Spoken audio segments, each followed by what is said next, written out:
الله وبركاته. أحباب المتابعين والمتابعات الكرام لقناة صحة عظامك، حياكم الله. اليوم بإذن الله سوف تكون حلقتي عن تمزق عضلة الكف المدورة لمفصل الكتف، وهو عبارة عن حدوث ألم مع محدودية حركة مفصل الكتف عند محاولة رفع ودوران مفصل الكتف المصاب بتمزق عضلة الكف المدورة. أما بالنسبة للأسباب المسببة لتمزق عضلة الكف المدورة للكتف فتشتمل على التالي: أولا، التقدم بالعمر، والذي يؤدي إلى انحطاط تدريجي أو تآكل في أنسجة العضلات والأوتار. ثانيا، إصابة مفصل الكتف بكسور. ثالثا، إجهاد مفصل الكتف بحمل أشياء ثقيلة مما يؤدي إلى تمزق عضلات الكتف المدورة.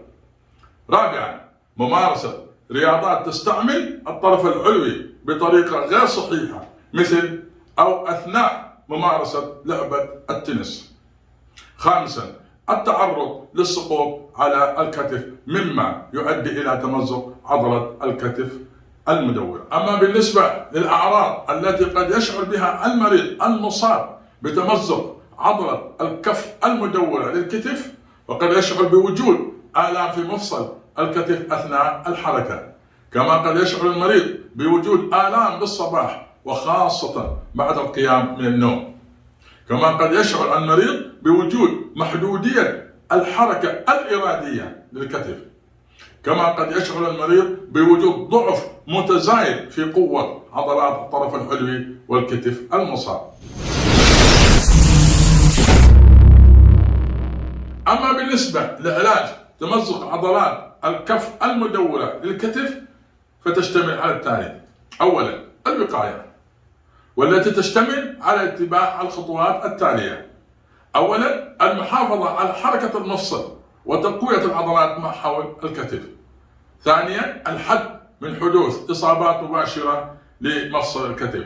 ثالثا، إحماء عضلات الكتف بشكل مناسب قبل ممارسة الرياضات التي تستخدم الأطراف العلوية. ثانيا، العلاج الدوائي والطبي، والذي يشتمل على شقين. الشق الأول هو تناول مضادات الالتهابات الخالية من الاسترويد، وذلك لتسكين الألم مثل الموبيل. كما يمكن حقن الاسترويد بالكتف لتسكين الآلام، وذلك في المراحل المتقدمة. أما الشق الثاني فيشتمل على العلاج بالجراحة، والذي تتضمن أولا إصلاح الأوتار المقطوعة بالمنظار، أو إصلاح الأوتار المقطوعة بالفتح الجراحي، أو إصلاح الأوتار المقطوعة بنقل أوتار قريبة لتقويتها أو لتعويضها، أو يمكن استخدام مفصل الكتف بتغيير مفصل الكتف العكسي، وذلك للحالات الشديدة والتي لا يمكن إصلاحها بالعمليات السابقة. السلام عليكم ورحمة الله وبركاته. معكم المدرب الصحي بدر الهوساوي. اليوم بإذن الله سوف أقدم لكم من أهم وأسهل 3 تمارين منزلية لتمزق عضلات الكف المدورة للكتف. التمرين الأول، تمرين امتداد الكتف عبر الصدر، وذلك للإحماء وتقليل الشعور بالألم، وهو عبارة عن امتداد يدنا اليمنى إلى الأمام ثم سحبها إلى الداخل مع دعمها باليد الأخرى بهذه الوضعية، مع البقاء من 3 إلى 5 ثواني، ثم إرجاعها إلى وضعها السابق، ثم تكرار هذا التمرين باليد الأخرى مع الدعم، والإبقاء على هذه الوضعية من 5 إلى 3 ثواني، ثم إرجاعها إلى وضعها السابق مع تكرار هذا التمرين يوميا من 3 إلى 5 مرات. التمرين الثاني، تمرين رفع الأثقال لتقوية عضلات الكتفين، وهو عبارة عن الوقوف مستقيما مع فتح القدمين بعرض الكتفين، ثم البدء برفع الوزن المناسب ابتداء من الجنبين باتجاه الأعلى إلى مستوى الكتفين، مع البقاء لمدة 2 ثانيتين بهذه الوضعية، ثم الرجوع إلى نقطة البداية مع تكرار التمرين بنفس هذه الوضعية مع الرجوع إلى نقطة البداية، مع تكرار هذا التمرين 5 مرات للتمرين الواحد،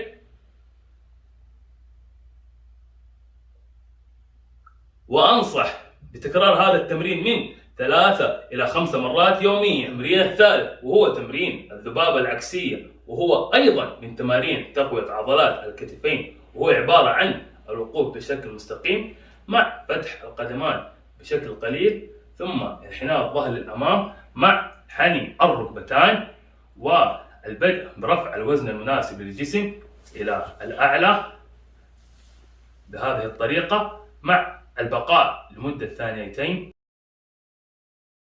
ثم العودة إلى نقطة البداية وتكرار هذا التمرين كما ترون، الوقوف لمدة 2 ثانيتين مع الرجوع إلى نقطة البداية،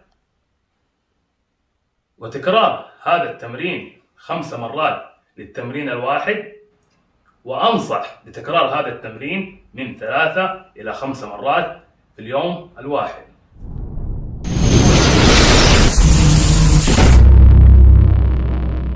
أما بالنسبة للأغذية الصحية التي تساعد على تقليل الإصابة وتخفيف أعراض تمزق عضلة الكف المدورة للكتف، فأنصح بتناول الأغذية التالية. أولا البيض، حيث يحتوي البيض على كميات كبيرة من الليوسين، وهو أحد الأحماض الأمينية الضرورية لبناء العضلات. كما أنصح بتناول صدور الدجاج، حيث يعد مصدرا غنيا بالبروتينات عالية الجودة، كما أنه يحتوي على كميات كبيرة من فيتامين بي 3 وفيتامين بي 6 وجميع تلك العناصر تساعد الجسم على أداء وظائفه بشكل صحيح أثناء ممارسة التمارين لاكتساب العضلات قوتها.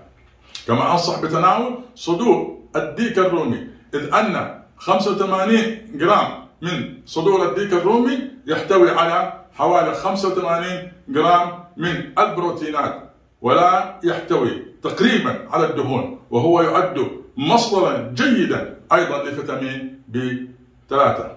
كما أنصح بتناول الربيان، حيث يحتوي 85 غراما من الربيان على 18 غراما من البروتينات، كما يحتوي على كمية عالية من الليوسين الضروري لنمو العضلات.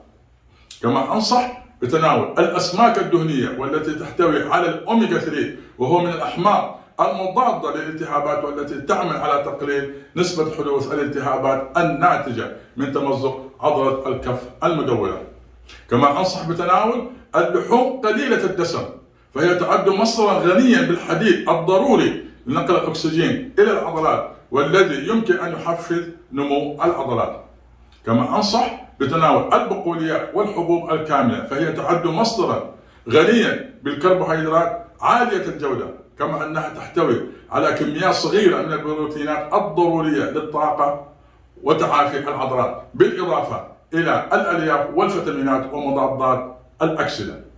كما أنصح بتناول المكسرات والبذور، فهي تعد مصدرا غنيا بالبروتينات والسعرات الحرارية، والتي تساعد أيضا على إمداد الجسم بالطاقة الضرورية للتعافي العضلات الممزقة. كما أنصح بتناول الحليب ومشتقاته كلبن الزبادي، فهو غني بالبروتينات عالية الجودة، ويمكن لهذه البروتينات المساعدة في إصلاح الخلايا الموجودة في العضلات الممزقة. كما أنصح بتناول جبنة قريش، حيث تعد جبنة قريش مصدرا غنيا بالبروتينات، وتتميز البروتينات الموجودة فيها بأنها مفيدة لبناء العضلات، حيث يمثل الكازين والذي نسبته 80% من محتواه، والذي يعد أفضل بروتين في تقليل تكسر العضلات. بالنسبة لطبخة الصحية الغذائية لتمزق عضلة الكف المدورة للكتف، هو ستيك مشوي مع الخضار المشوية، حيث أن الستيك تحتوي على كميات عالية من البروتينات والحديد الضروري لتعزيز تغذية العضلات. كما أن الخضار المشكلة وبالأخص البطاطا الحلوة تحتوي على المواد المؤكسدة والفيتامينات التي تساعد على تخفيف الاحتقانات. مكوناتنا: ستيك 200 إلى 300 جرام، ونحتاج إلى شرائح من الكوسة وشرائح من البطاطا الحلوة مع شرائح من فلفل رومي. كما نحتاج إلى صوص الصويا، ونحتاج إلى زيت الزيتون، كما نحتاج إلى فلفل أسود، كما نحتاج إلى الملح والزنجبيل. الآن لتحضير الستيك المشوي نقوم بوضع الستيك في وعاء خاص، ثم برش كمية من الملح حسب الحاجة، وكمية من الزنجبيل المطحون أيضا حسب الرغبة والحاجة، ثم كمان نحط فلفل أسود أيضا حسب الرغبة، ثم نقوم بالتقليب ونضعه نفس الكميات أو حسب الرغبة الجهة الأخرى.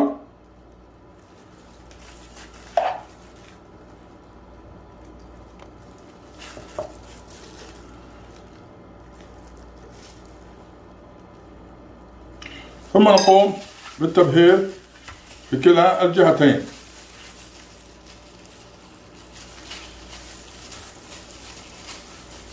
كما ترون تبهر الستيك.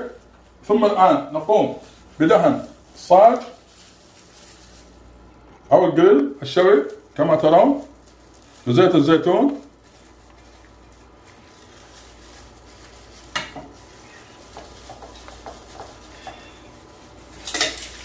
ثم نقوم بوضع الستيك على الجريل كما ترون،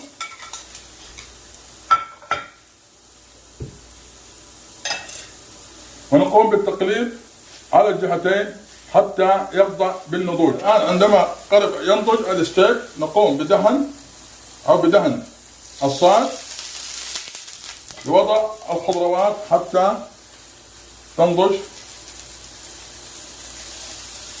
الستيك كما ترون.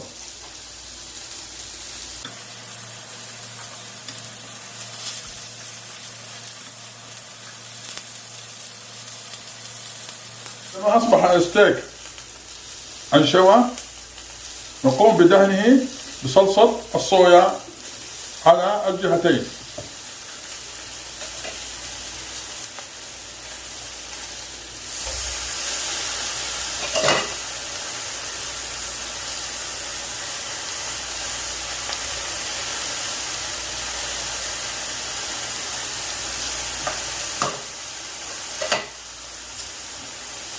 وتقليبه لمدة دقيقة.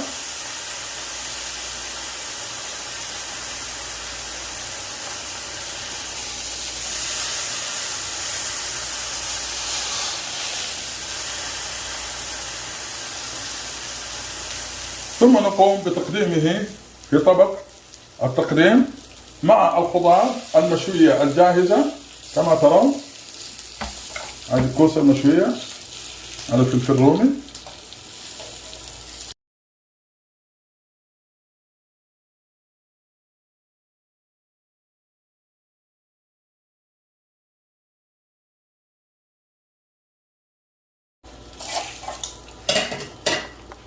وبالهناء والعافية. أراكم في حلقة جديدة بمعلومة صحية وفائدة جديدة، وأنتم ترفضون بالصحة والعافية والشفاء العاجل التام بإذن الله. ولا تنسوا الاشتراك بالقناة. معكم الدكتور الشيف موسى الهوساوي. تحياتي مجددا، مع السلامة.